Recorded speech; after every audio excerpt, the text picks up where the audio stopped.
អីយ៉ាអ្នកក៏មិនជឿដែរឬមិនដូច្នេះយើងភ្នាល់មួយមើលមែនទេភ្នាល់អ្វី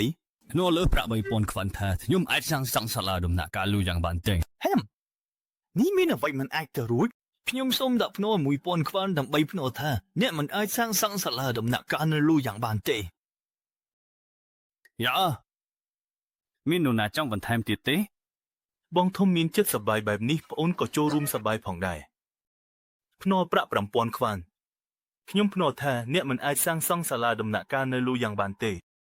ល្អណាស់មានទៀតទេខ្ញុំចូលរួម3000ខ្វិនដើម្បីភ្នាល់ថាសម្ដេចអភិបាលមិនអាចសាងសង់បានទេល្អណាស់មានទៀតទេខ្ញុំក៏គិតដូចគ្នាថាសម្ដេចអភិបាលមិនអាចសាងសង់បានទេមិនត្រូវបានគ្រប់គ្រាន់ហើយ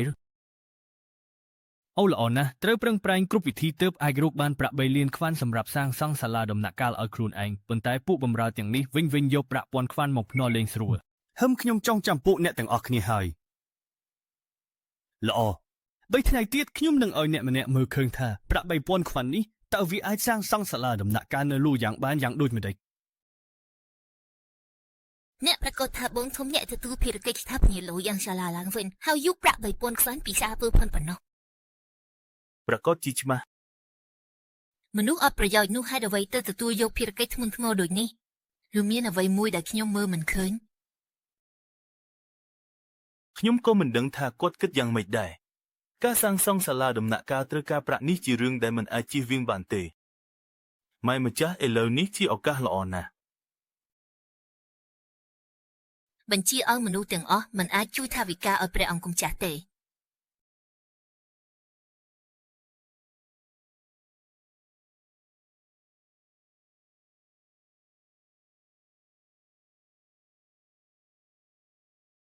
អត់ទេលោកមើលទៅលោកមានន័យអ្វីដែរខ្ញុំដឹងថាអ្នកសាងសង់សាលាឡូយ៉ាងត្រូវការប្រាក់ខ្ញុំយកប្រាក់ទំនេរនៅផ្ទះមកឲ្យទាំងអស់ប្រហែលជាអាចគ្រប់គ្រងចំណាយដំបូងបានកុំអីអន់ចិត្តអីនរណាប្រាប់អ្នកថាខ្ញុំសាងសង់សាលាដំណាក់កាលខ្វះប្រាក់រហូតដល់ដំណាក់កាលនេះហើយអ្នកកុំបង្ហាញខ្លួនថាខ្លាំងទៀតសោះការសាងសង់សាលាឡូយ៉ាងតិចក៏ត្រូវការប្រាក់ជាច្រើនលានខ្វិនប៉ុន្តែព្រះអង្គគ្រាន់តែអនុម័តឲ្យអ្នកត្រឹម3000ខ្វិនប៉ុណ្ណោះនេះធ្វើដូចម្តេចបានបាទចាស់ព្រះអង្គគុំចាស់អ្នកគូទទួលយកទៅការសាងសង់ចិត្តចាប់ដើមហើយបើអ្នកមិនមានសកម្មភាពអ្វីទេប្រហែលជាព្រះអង្គនឹងស៊ូចាប់ណែនៅផ្ទះមានវត្ថុមានតម្លៃជាច្រើន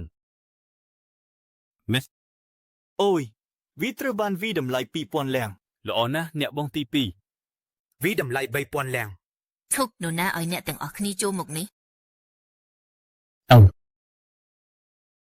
សូមកុំបាច់បារម្ភបងធំប្អូនតិចនេះបានឬថាដំណាក់កាលសាងសង់ចិត្តមកដល់ហើយប៉ុន្តែបងធំមិនមានសកម្មភាពអ្វីសោះប្រហែលជាបញ្ហាផ្នែកហិរញ្ញវត្ថុនេះហើយជាមូលហេតុយើងមកជួយស្វែងរកវិធីជួយអ្នកទាំងនេះទេគឺជាអ្នកចំនួនល្បីនៅរាជធានី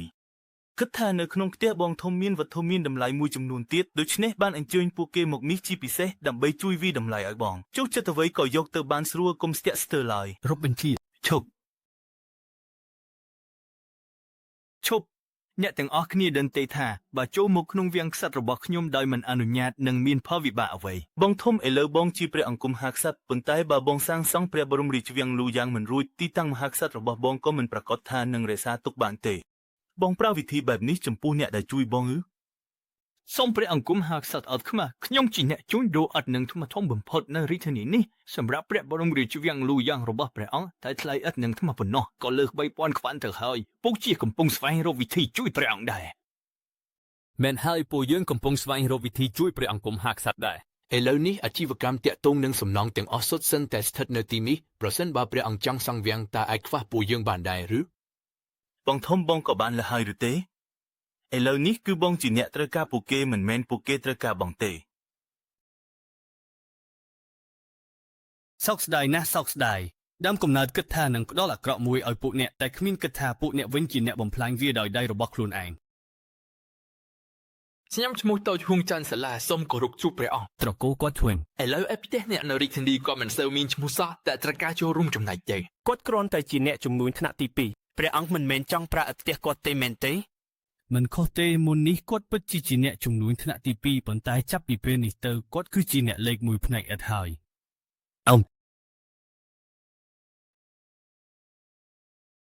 សូមអរគុណព្រះអង្គ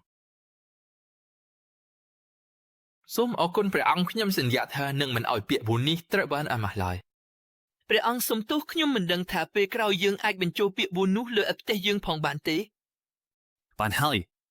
ប្រសិនបើអ្នកចង់ឲ្យគ្រួសារនិងត្រកូលរបស់អ្នកទាំងមូលត្រូវបានរឹបអូសប្រហារជីវិតចូលឆ្លាក់វា សូមអភ័យទោសព្រះអង្គសូមអភ័យទោសខ្ញុំមានទ្រព្យសម្បត្តិខ្លះសូមស្ម័គ្រចិត្តប្រចាក់ 10,000 ខ្វាន់ដើម្បីគាំទ្រការសាងសង់សាលាលោយ៉ាងរបស់ព្រះអង្គតែសូមឲ្យបញ្ចូលពាក្យ4នោះលើអផ្ទះខ្ញុំផង អ្នកគិតថាខ្លួនឯងជាអ្វីមួយដែរមកចោទចាស់ជាមួយខ្ញុំអី ព្រះអង្គខ្ញុំខុសហើយ ត្រូវហើយអ្នកទាំងអស់គ្នាទើបនិយាយអ្វីទៅខ្ញុំជាមនុស្សសាមញ្ញមានទ្រព្យច្រើនដឹងថាសម្ដេចសាងព្រះវាំងបណ្ដោះអាសន្ននៅលួយខ្ញុំបរិច្ចាគ 10,000 ខ្សែសង្ឃឹមសម្ដេចទទួលយកខ្ញុំសូមបរិច្ចាគ 20,000 ខ្វាន់ខ្ញុំសូមបរិច្ចាគ 30,000 ខ្វាន់សូមតែព្រះអង្គយល់ព្រមសរសេរពាក្យសម្រាប់ព្រះរាជវង្សលើទំនិញរបស់ខ្ញុំប៉ុណ្ណោះហើយ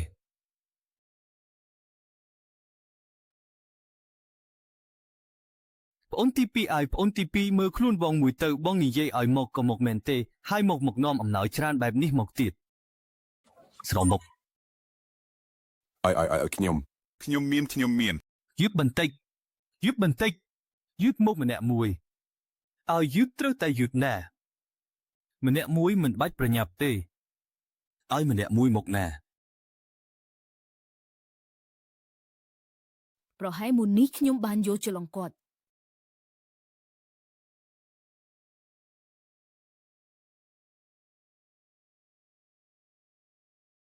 ព្រះអង្គយើងមានលុយច្រើនហើយ ព្រះអង្គមើលទៅលុយច្រើនណាស់ព្រះអង្គ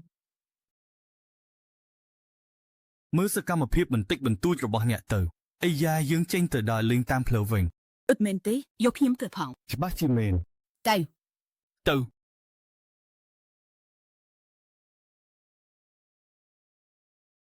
ហើយពេលណាមកបើកសន្តាគារឈ្មោះហ៊ូចិនថានេះដែរទៅចូលមើលមួយម៉ាត់ មិនអាចទៅបានទេព្រះអង្គជាព្រះរាជបុត្រទៅដើរលេងទីនេះមិនសម អស់ចាខ្ញុំដឹងពីរបៀបយល់ពីប្រជាជនទៅ អេយ៉ា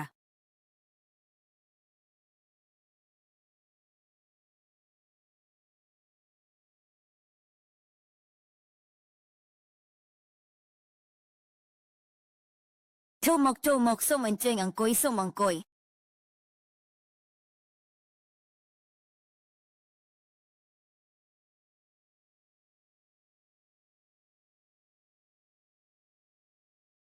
ហេតុអ្វីគុណភាពនៅទីនេះមើលទៅល្អជាងមុនច្រើនណាស់ លោកម្ចាស់មានសោភ័ណភាពពិតមើលទៅមិនមែនជាមនុស្សធម្មតាទេ កុំសើចអីស្រីស្អាតខ្ញុំគ្រាន់តែជាមនុស្សធម្មតាម្នាក់ប៉ុណ្ណោះ មនុស្សធម្មតាហើយហេតុអ្វីស្លៀកពាក់អំណោយដ៏មានតម្លៃបែបនេះដែរ ស្រីស្អាតមានភ្នែកមួយច្បាស់ណាស់មិនបិទបាំងទៀតទេបើកបង្ហាញទៅខ្ញុំគឺជាព្រះរាជបុត្ររបស់ព្រះរាជវាំងខាងកើត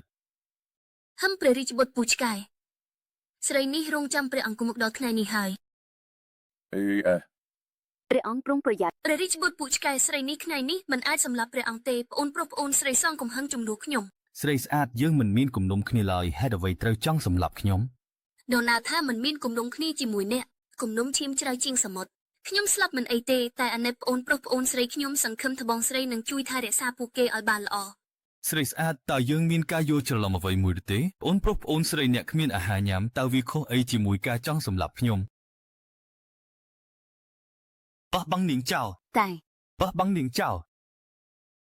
ស្រមុក ឥឡូវអាចនិយាយហើយ ខ្ញុំមិននិយាយជាមួយអ្នកទេ អ្នកត្រូវដឹងថាការចង់សម្លាប់ព្រះអង្គខ្ញុំគឺនឹងត្រូវផ្ដន្ទាទោសដល់ 9 ជំនាន់ឥឡូវនេះមិននិយាយទេមួយផ្លែតទៀតនឹងគ្មានឱកាសទេ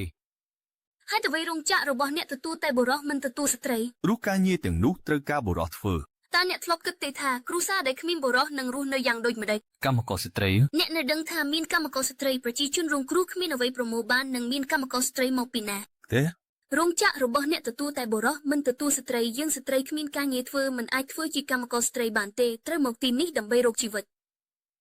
ពាក្យមួយរបស់អ្នកបណ្ដាលឲ្យស្ត្រីរាប់ពាន់អ្នកត្រូវរើសអើងតើយើងស្ត្រីកើតមកគ្រាន់តែដើម្បីធ្វើរឿងបែបនេះឬ អានេះអូយសុំទោសច្រើនណាស់នេះគឺជាការខ្វះការពិចារណារបស់យើងខ្ញុំនឹងសងសំណងឲ្យអ្នកវិញយើងទៅស្វាងអេរឿងនេះខ្ញុំធ្វើខុសបន្ថយមែនទេ រោងចក្រសុទ្ធតែជាការងារត្រូវប្រើកម្លាំងរាងកាយស្ត្រីមិនអាចអត់ធ្មត់បានប៉ុន្មានថ្ងៃទេដូច្នេះអង្គម្ចាស់មិនខុសទេ តែប៉ុន្តែខ្ញុំបានបង្កការរងរបួសដល់ពួកគេ មិនមែនជាកំហុសរបស់អ្នកទេអង្គម្ចាស់បានធ្វើបានល្អរួចហើយ សូមអង្គម្ចាស់កុំឲ្យមានអារម្មណ៍មិនសប្បាយចិត្តទេព្រោះរឿងកើតឡើងរួចហើយយើងគ្រាន់តែទៅដោះស្រាយវា បើអង្គម្ចាស់មិនសប្បាយចិត្តភ្លាមតើយើងគួរធ្វើដូចម្តេចកាលពីមុនពេលសម្ដេចមិនសប្បាយចិត្តខ្ញុំគ្រាន់តែលួងលោមគាត់ប៉ុន្តែលើកនេះហាក់ដូចជាធ្ងន់ធ្ងរជាងនេះហើយទើបខ្ញុំគួរថាប់គាត់ អង្គម្ចាស់ ស្វាងអែខ្ញុំជឿចិត្តណាស់ទីនេះ តើត្រូវធ្វើដូចម្តេច អូហូឥឡូវមិនជឿចិត្តទៀតហើយទៅ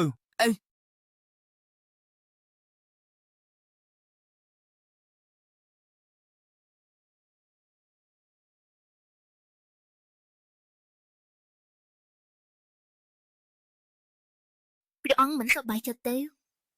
អ៊ំ ខ្ញុំមិនមានអ្វីពិសេសទេប៉ុន្តែសូមស្ម័គ្រចិត្តជួយព្រះអង្គ អ៊ំ ដោះស្រាយក្តីព្រួយរបស់ព្រះអង្គ អ្នកអាចរួមបានផងដែរ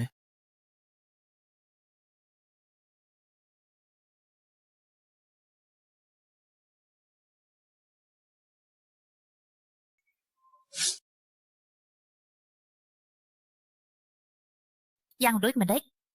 ស្អាតណាស់ជំនាញរំរបស់អ្នកល្អប៉ុណ្ណឹងនេះសិក្សាបាត់ផ្លូវមួយត្រូវការពេលប្រហែលថ្ងៃ 3-4 ថ្ងៃក៏បានហើយ ល្អខ្ញុំដឹងហើយថាត្រូវធ្វើដូចម្តេច ត្រូវធ្វើដូចម្តេច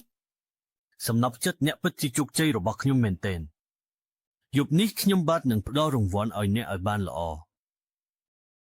ខ្ញុំមិនមានសមត្ថភាពអ្វីទេការជួយព្រះអង្គបានគឺជាសំណាងរបស់ខ្ញុំ ស្រមុក អេព្រះអង្គអត់ស្រឡាញ់ទេ រុញមេវងខ្ញុំលុយយ៉ាងអ្នកធ្វើបានល្អណាស់ដើមទាំងអស់ដែលខ្ញុំធ្វើខ្ញុំក៏ចង់បញ្ចូលអ្នកផងដែរឥឡូវនេះអ្នកបានសម្រេចកិច្ចការធំមួយទៀតអ្នកចង់បានរង្វាន់អ្វី កូនប្រុសព្រះអង្គពិតជាធ្វើការបានល្អណាស់តែបើមិនលើសកម្រិតទេអ្វីក៏អាចបំពេញឲ្យបានទាំងអស់ព្រះមកតែកូនសូមជម្រាបថាបងធំមិនសមនឹងទទួលរង្វាន់ទេ អូ គុណបង្ហាញថាបងធំចូលចេញផ្ទះកំសាន្តធ្វើឲ្យអស្ចារ្យភាពរាជវង្សយើងត្រូវប៉ះពាល់អំពើនេះមិនអាចអត់អន់បានទេ ច្បាប់ក្នុងវាំងតឹងរឹងកូនមិនអាចនិយាយមិនពិតបានទេតើកូនដឹងដូចម្តេចថាបងធំរស់នៅផ្ទះកំសាន្ត មែនហើយខ្ញុំទើបតែបានឬពាក្យចាមអារាមមួយចំនួនហើយចាប់ផ្ដើមយកចិត្តទុកដាក់ជាពិសេសចំពោះវា ពាក្យចាមអារាមអ្វី បងធំបានបើករោងចក្រនៅតំបន់ខ្វានចុងទាំងអស់គឺជារោងចក្រផលិតអំបិលនិងអែតរោងចក្រទាំងនោះទទួលតែបុរសប៉ុណ្ណោះស្ត្រីវិញគ្មានការងារធ្វើទេត្រូវបង្ខំលក់ខ្លួននៅផ្ទះកំសាន្តបងធំមើលទៅដូចជាធ្វើដើម្បីប្រជាជនប៉ុន្តែនៅក្នុងពិតជាបង្ខំឲ្យស្ត្រីល្អខ្លាយជាស្ត្រីលក់ខ្លួនដើម្បីបំពេញតែបំណងផ្ទាល់ខ្លួនហេតុនេះហើយដែលកូនគិតថាបងធំទៅផ្ទះកំសាន្តមិនល្អទេ ចង់ឲ្យឃីងអ្នកធ្លាប់បានលើពាក្យចាមអារាមទាំងនេះទេ ខ្ញុំចាស់ពិតជាបានលើពាក្យចាមអារាមពីខាងក្រៅថាសម្ដេចអភិបាលសិទ្ធបានជំរុញឲ្យមានសង្គ្រាមតែជាការពិតគឺចង់បានភរិយានិងកូនស្រីរបស់ទាហាន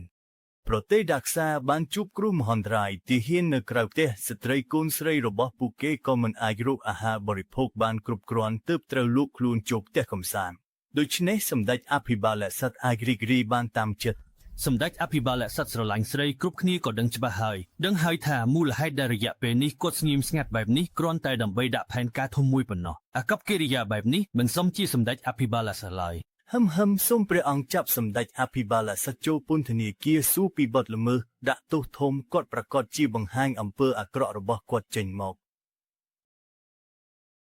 សូមព្រះអង្គគុំជឿពាក្យបោកបញ្ឆោតរបស់មនុស្សអាក្រក់ណាសកម្មភាពទាំងអស់របស់សម្ដេចអភិបាលសិទ្ធធ្វើដើម្បីប្រទេសដាក្សាហើយប្រជាជនក៏យល់ព្រមយ៉ាងខ្លាំងផងដែរ ឲ្យឧត្តមសេនីយ៍លៀងអ្នកក៏ជាទេវតានារីម្នាក់ដែរ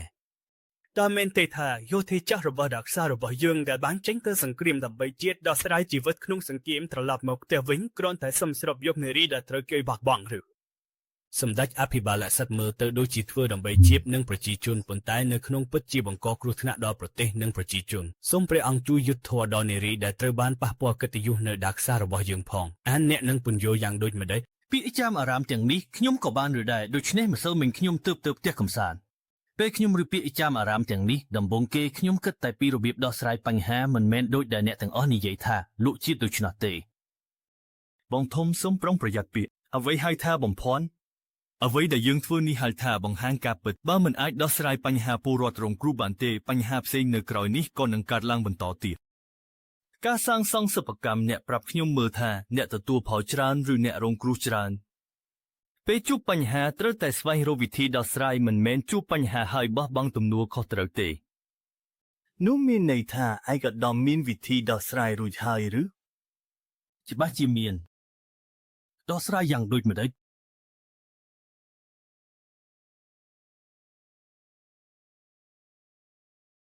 សូមបងទី3កាលពីក្មេងខ្ញុំបានបង្កើតនាយកដ្ឋានរំនឹងជ្រាមមួយដើម្បីដោះស្រាយបញ្ហាការងាររបស់ស្ត្រីជាពិសេសបុរសស្រឡាញ់ស្រីជាទម្លាប់តាំងពីបុរាណដូច្នេះខ្ញុំបានបង្កើតនាយកដ្ឋានរំនឹងជ្រាមនេះឡើយដំបូងអាចឲ្យបុរសបញ្ចេញសម្ពាធទី2ក៏អាចធ្វើឲ្យស្ត្រីទាំងនេះមិនចាំបាច់ទៅបង្ហាញខ្លួនឬលក់អត្ថិភាពផងដែរការរំនឹងជ្រៀងមានអ្វីគួរឲ្យចាប់អារម្មណ៍ដែរគួរឲ្យសើចបញ្ហាទាំងនេះតើអាចឲ្យការរំនឹងជ្រៀងដោះស្រាយបានឬហេតុអ្វីបានជាអ្នកមិនមើលជាមុនវើសិនហើយនិយាយបន្តអេពិតជា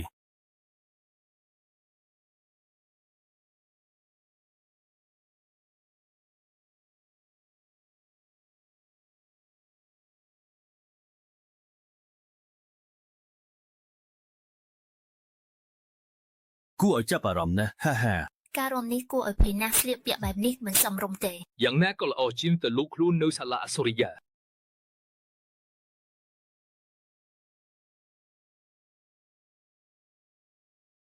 យ៉ាងដូចម្ដេចដែរពុកសូមឲ្យអ្នកអស់គ្នាប្រុងប្រយ័ត្នហើយត្រូវធ្វើរឿងនេះឲ្យរហ័សយើងយោធាដ៏ធំនៃសាធារណរដ្ឋសៀមបានយកឈ្នះប៉ះជាមួយ PV យ៉ាងធំធេងក្នុងរយៈពេល20ថ្ងៃយើងនឹងត្រឡប់មករាជធានីវិញនៅក្នុងពិធីជប់លៀងសម្រាប់ជួយលើកទឹកចិត្តយោធាខ្ញុំចង់ឃើញការរំទាំងនេះបន្ទាប់ពីរឿងនេះអ្នកនឹងត្រូវត្រួតពិនិត្យប្រទេសជំនួសខ្ញុំ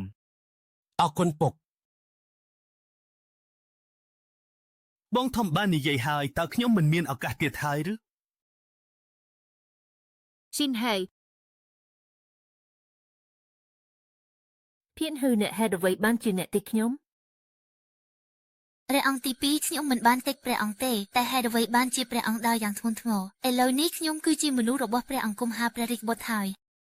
បើឲ្យអ្នកអតិដឹងថាខ្ញុំស្និទ្ធស្នាលជាមួយអ្នកនៅទីនេះខ្ញុំផ្លាច់ខានអតិនឹងយកច្រឡំអ្នកនិយាយអ្វីទៅអ្នកផ្លេចស្ពស់នៅលើភ្នំរបស់យើងហើយឬខ្ញុំបាននិយាយហើយថាតែបើខ្ញុំបានក្លាយជាមហាព្រះរាជបុត្រខ្ញុំនឹងយកអ្នកធ្វើជាមហាស្រីឥឡូវនេះខ្ញុំក៏ជាមនុស្សរបស់ព្រះអង្គហើយ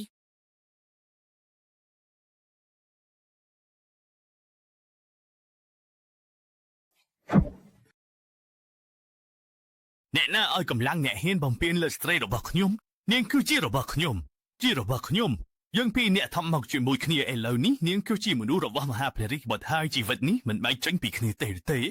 ឲ្យរហូតមិនទៅទេខ្ញុំទៅឲ្យសៀវអានខ្ញុំនឹងឲ្យអ្នកស្លាប់មិនល្អទេ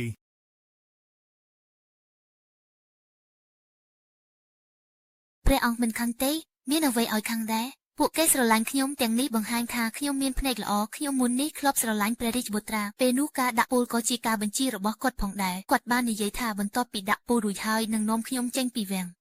តែបន្ទាប់មកខ្ញុំមិនដែលបានជួបគាត់ម្ដងទៀតខ្ញុំបានបោះបង់ចិត្តចំពោះគាត់យូរហើយព្រះអង្គនឹងធ្វើអ្វីប៉ុន្មានដងដែរឬមិនស្មោះត្រង់ចំពោះខ្ញុំទេសូមព្រះអង្គកាភ័យទោសមុននេះខ្ញុំមិនអាចបញ្ជាខ្លួនឯងបានទេចាប់ពីពេលនេះទៅខ្ញុំទាំងមូលជារបស់ព្រះអង្គហើយល្អណាស់ចាំច្បាស់អំពីស្ថានភាពរបស់អ្នកចាប់ពីពេលនេះទៅអ្នកគឺជាស្ត្រីរបស់ខ្ញុំហើយ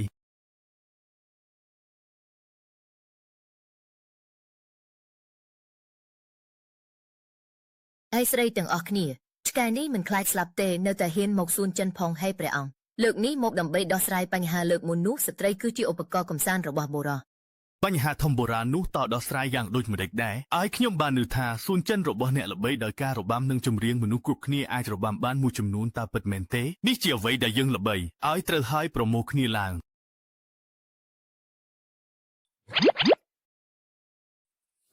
ជ្រៀងនឹងរបាំអាចរកលុយបានទេច្បាស់ណាស់តើមាននរណាដែលចូលចិត្តមើលអ្នកអតីតជ្រៀងនឹងរបាំទេ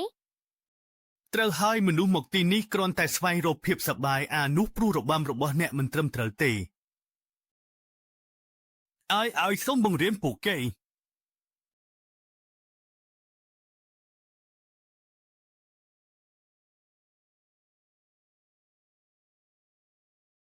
ខ្ញុំគ្រាន់តែមិនចូលចិត្តមនុស្សទេ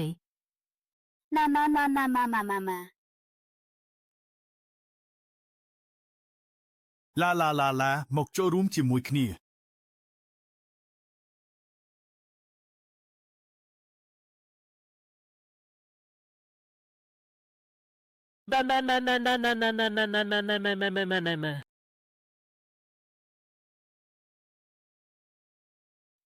Nobody តើវាជាបែបនេះត្រឹមត្រូវហើយកុំនិយាយថាបុរសសោះសំបីតែខ្ញុំជាស្ត្រីមើលក៏ចាប់អារម្មណ៍ដែរស្រីទាំងអស់គ្នាត្រូវហាត់ប្រាណល្អទៅចំពោះរឿងថាអាចរកលុយបានឬអត់នោះត្រូវរងចាំមើលការសម្ដែងរបស់អ្នកនៅពិធីទទួលយោធាថ្ងៃក្រោយ ព្រះរាជបន្ទូលពីព្រះអង្គគង់ចាស់ពិតតែគាត់មកហាត់ប្រាណទៅ ទៅឲ្យឆ្ងាយអ្នក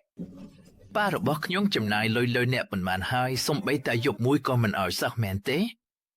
លោកសុំក៏រកខ្លួនឯងផងមិនចាំបាច់លក់សិល្បៈមិនលក់ខ្លួនទេចាំបន្តិចកាត់បន្ថយរឿងសិនមកនេះតើគ្រប់គ្រាន់ទេ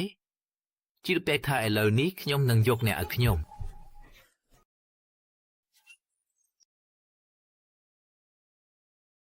នូណាគាត់ជីគាត់នូណាហ៊ានជីខ្ញុំអ្នកមែនទេទៅវាគាត់ឲ្យខ្ញុំ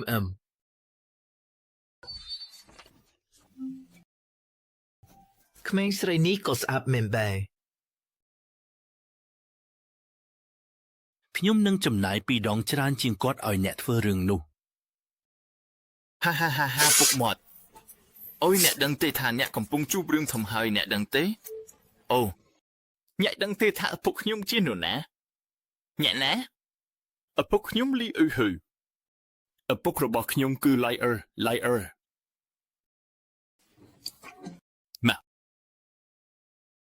លីយូនហ៊ឺគឺមកសួរលោកលីដាអ្នកក៏មិនដឹងឈ្មោះគាត់ដែរតើគាត់ជាអ្នកចាស់នោះទេអ្នកដឹងគាត់ហើយមែនទេខ្ញុំកូនកំឡោះអ្នកចង់ប្រយុទ្ធជាមួយខ្ញុំបើតារបស់ខ្ញុំនឹងជួយព្រះអង្គម្ចាស់ទី2ឲ្យឡើងសោយរាជឆាប់នៅពេលនោះព្រោះសាឡយនឹងក្លាយជាអ្នកដើរតាមនាងហើយទទួលបាននាមត្រកូលវង្សនោះជាគំនិតល្អណាស់តើអ្នកដឹងថាឪពុកខ្ញុំជានរណាទេឪពុកអ្នកណាឈីចេញយ៉ាងអ្នកណាឈីចេញយ៉ាងខ្ញុំមិនខ្វល់ទេថាជាអ្នកណាចេញយ៉ាងឬចេញអ៊ីនស្រមុកឆេចេញយ៉ាងគឺជាព្រះអង្គម្ចាស់មិញហើយនេះគឺជារីតិយាមិនប្រាប់ឲ្យដឹងមុនទេខ្ញុំឲ្យពេលអ្នកមួយដុំឈូបដើម្បីហៅឪពុកអ្នកមកនេះទៅព្រះនាងម្ចាស់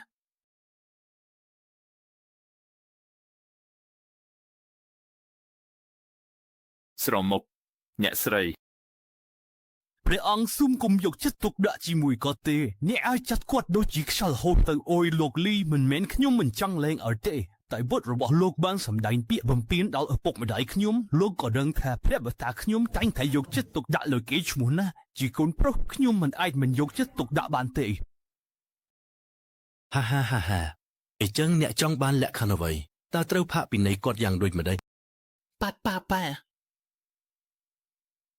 ខ្ញុំបានឮថាពេលនេះឪពុកជាមួយបងប្អូនទី2របស់ខ្ញុំកំពុងគិតរកវិធីប៉ុនប៉ងខ្ញុំមែនទេអូយព្រះអង្គសូមកុំយល់ច្រឡំទេខ្ញុំជាមួយព្រះអង្គទី2នោះគ្រាន់តែ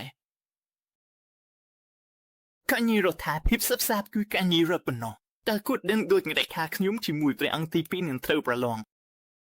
មិនមែនទេគាត់មិនដឹងទេគាត់កំពុងស្វែងរកមែនហើយជឿជាក់ចាស់មែនទែនគំនិតរបស់គាត់មិនធ្វើឲ្យគេដឹងញីទេ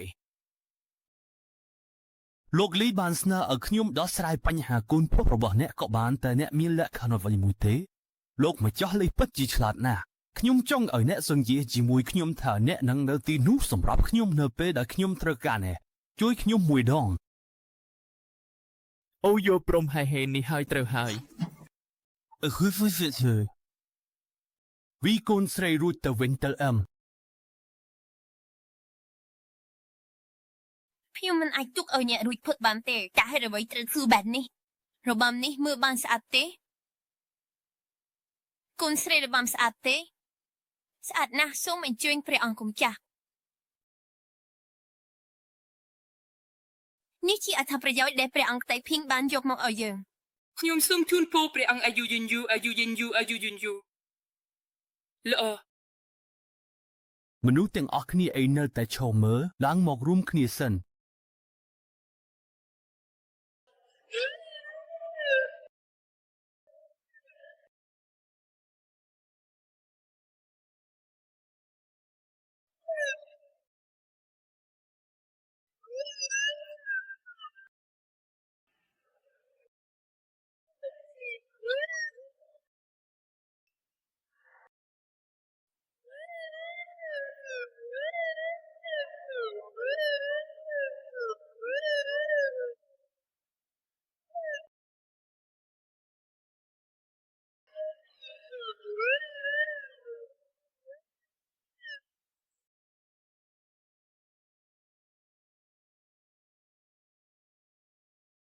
នៅតែចាំការភ្នាល់លើកមុនទេថាអំពីឆ្នាំពលនោះគ្រាន់តែស្ថិតនៅក្រៅទីក្រុងខ្វានចុងខ្ញុំបាននិយាយថាតែបើអ្នកបញ្ចប់ការភ្នាល់របស់ព្រះអង្គបានខ្ញុំនឹងឲ្យអ្នកធ្វើអ្វីក៏បានមើលសិទ្ធខ្ញុំទៅខ្ញុំភ្លេចអស់ហើយស្ដាប់ថាអ្នកទៅបន្ទប់ការដើម្បីជាស្ត្រីរបស់ព្រះអង្គគុំចាស់មែនហើយមហាក្សត្ររងត្រូវមានភរិយាចំនួន4នាក់ខ្ញុំវិញសំបីតែមួយក៏មិនមានទេខ្ញុំនឹងទៅរកអ្នកនៅណាទេលើកនេះអ្នកបានធ្វើធំព្រះអង្គប្រកាសជានឹងផ្ដល់រង្វាន់ឲ្យអ្នកបើអ្នកមិនអៀនអផ្សុកទេអ្នកអាចស្នើសុំទៅព្រះអង្គម្ដងទៀតបានឲ្យខ្ញុំធ្វើជាភរិយារបស់អ្នកưហេតុអ្វីអ្នកចង់ឲ្យខ្ញុំធ្វើជាគីសរបស់អ្នក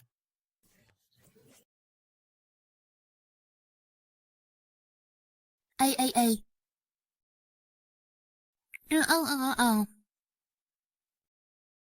ជាភរិយានឹងអាយ៉ាខ្ញុំ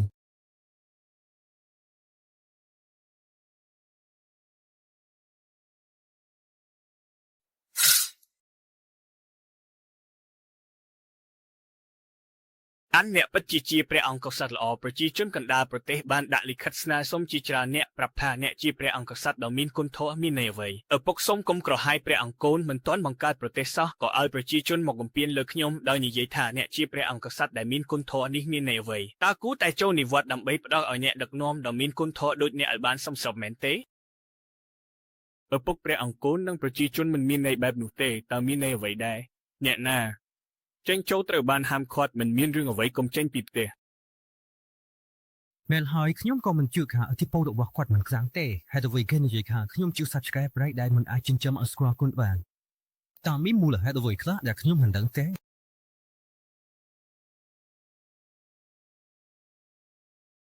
ព្រះអង្គកษัត្រិย์មានអ្វីកើតឡើងដែរខ្ញុំបានឮថាព្រះអង្គត្រូវបានហាមចេញក្រៅតែខ្ញុំមិនអីទេមើលទៅធម្មតាណាស់ អូយ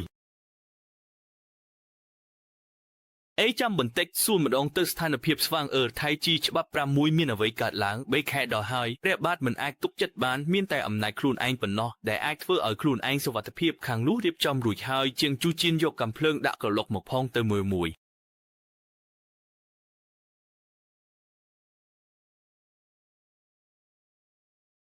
រយៈពេល3ខែបានដល់ហើយការប្រកួតទាំងអស់បានរៀបចំរួចហើយឬនៅព្រះអង្គខ្ញុំគិតថាការប្រកួតបែបនេះគ្មានន័យអ្វីទេ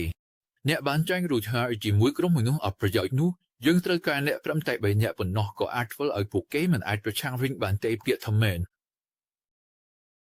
យើងធ្វើបែបនេះពិតជាមិនមានប្រយោជន៍អ្វីទេយើងហាត់គ្រប់ផ្នែកតែគ្មានផ្នែកណាដែលលេចធ្លោសោះប្រកួតមួយប្រឆាំងមួយគ្មានឱកាសឈ្នះសោះប្រធានក្រុមវាងមុននេះពួកគេមិនបានយកឧបករណ៍មកប្រកួតទេដូច្នេះមិនអាចរាប់ថាប្រើអាវុធអ្វីក៏ដោយពួកគេមិនអាចឈ្នះយើងបានទេស្វាងអេអឹមបាត់ បង្វិលក្រោយរត់ទៅ 121,121 លីឌីង នេះយកអ្វីមកដែរ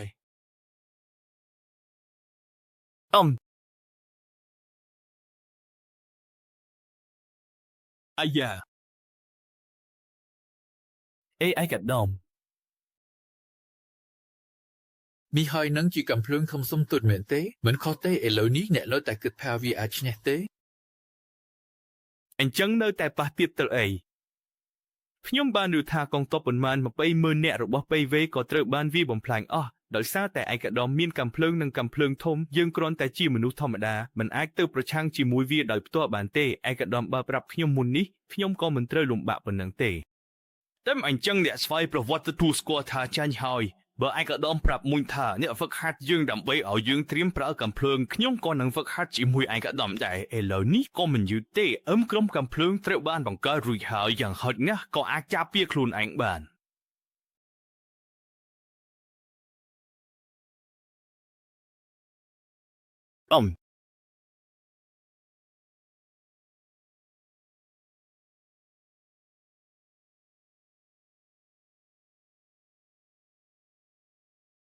ឯកឧត្តមព្រះអង្គទី2សូមជួប គាត់មកធ្វើអ្វីអញ្ជើញគាត់ចូលមកលោតបានល្អមែនទែន